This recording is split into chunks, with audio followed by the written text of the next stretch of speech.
Imagine a world where electric cars are boring, space is the domain of governments, and artificial intelligence is just a toy in your phone.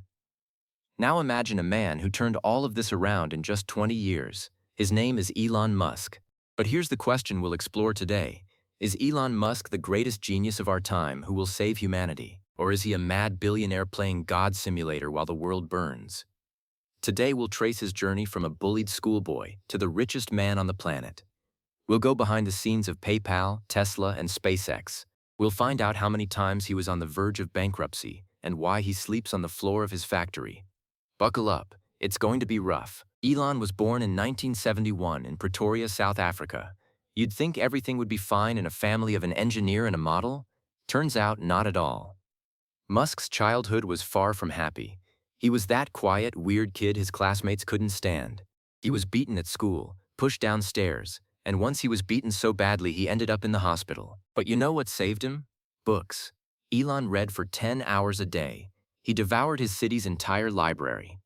At age 12, he had already written code for a video game called Blastar and sold it for $500, his first paycheck, for destroying spaceships on a computer. Prophetic, isn't it? At 17, fleeing mandatory military service and his father, with whom he still doesn't speak, Elon escapes to Canada, literally with one backpack and $1 in his pocket. Moving to Canada and then to the US, Musk and his brother Kimball start their first serious business. It was 1995. They rent a tiny office in Palo Alto that doubled as their bedroom. They sleep under desks and shower at a local church gym. Their project, Zip2, was an interactive directory for newspapers. It seemed like nonsense back then. Nobody took them seriously. But 4 years later, they sell the startup to Compaq for $307 million. Musk gets $22 million. And here's where it gets interesting. He pours all that money into creating X.com, the first online bank. Competition is fierce. The war with Confinity is brutal. In the end, to avoid killing each other, the companies merge into what we know as PayPal. Nobody took them seriously. But 4 years later, they sell the startup to Compaq for $307 million.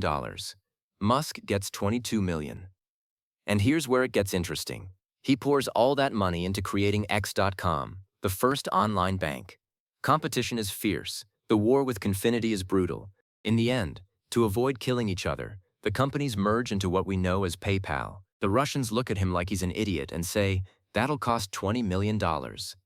Elon leaves with nothing, but on the plane he opens Excel and tells his brother, "Listen, I just realized we can build a rocket ourselves for 15% less." And so SpaceX is born.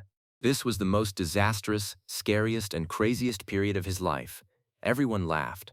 "Rich boy plays space," the headlines read. The first 3 launches. Explosion.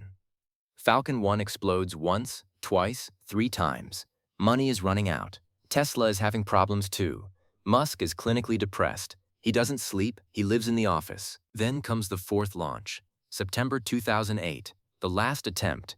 If this Falcon 1 doesn't reach orbit, it's over. Everything is over. The rocket launches. The spacecraft separates. And silence. A few minutes later, a signal comes through. It's in orbit. SpaceX becomes the first private company in history to put a rocket into space. NASA, which had mocked them, immediately signs a contract for $1.6 billion. Musk is saved. While SpaceX was exploding, Elon had poured his last money into Tesla. But he didn't found it. He went to the investors and said, "Guys, I'm in charge here," and he became the face of the revolution. Everyone said the electric car was a slow and ugly golf cart for retirees. Musk responded, "Tesla Roadster, a sports car faster than a Ferrari." And then came the Model S, but the real hell began with the release of the Model 3. He called it production hell. Elon slept on the factory floor, under his desk, to control every single bolt. Employees hated him for his harshness. Investors wanted his head. Journalists predicted bankruptcy. Stocks were falling. In 2018, Musk is on the edge again. He smokes weed on live TV, calls a rescue diver a pedophile, tweets that he wants to take Tesla private. The whole world thinks he's lost his mind. But what does Musk do? He just keeps working. In the end, Tesla doesn't just survive. It becomes the most valuable car company in the world, worth more than Toyota, Volkswagen, Daimler, Ford, and GM combined. He proved that electric cars are cool. But cars and rockets are so last century. What is Musk doing now? He's building tunnels under Los Angeles to beat traffic. He's implanting chips into pig brains and promising we'll be able to upload our consciousness into a computer. And of course, SpaceX Starship. This isn't just a rocket. This is the transport of the future, designed to carry 100 tons of cargo into orbit in one go. His goal, to build a city on Mars by 2050. Sounds like science fiction? For him, it's just a plan for Friday, but there's a downside. His Twitter has become a battlefield. He buys Twitter, fires half the staff in an hour, changes algorithms, and blocks journalists.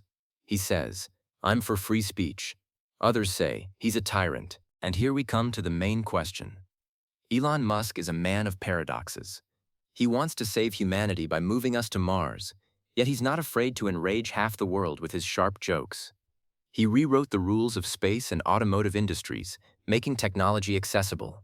But he did it through the blood, sweat, and tears of his employees. So who is he? A man who sees the future, or a man who just bet on insane risk and won? Musk once said, "If you're not failing, you're not innovative enough." He taught us one thing: limits exist only in our minds. And whether we like this guy or not, we now live in a world he has reshaped. And that, perhaps, is the most interesting part, watching what he'll come up with tomorrow. What do you think? Is Mars our salvation or just another gold rush for the rich? Share your opinion in the comments. Get inspired, but don't forget that behind every billion lies a ton of nerves and sleepless nights. Subscribe to the channel. There are many more stories about those who change the world ahead. Thanks for watching till the end, and see you in the next video.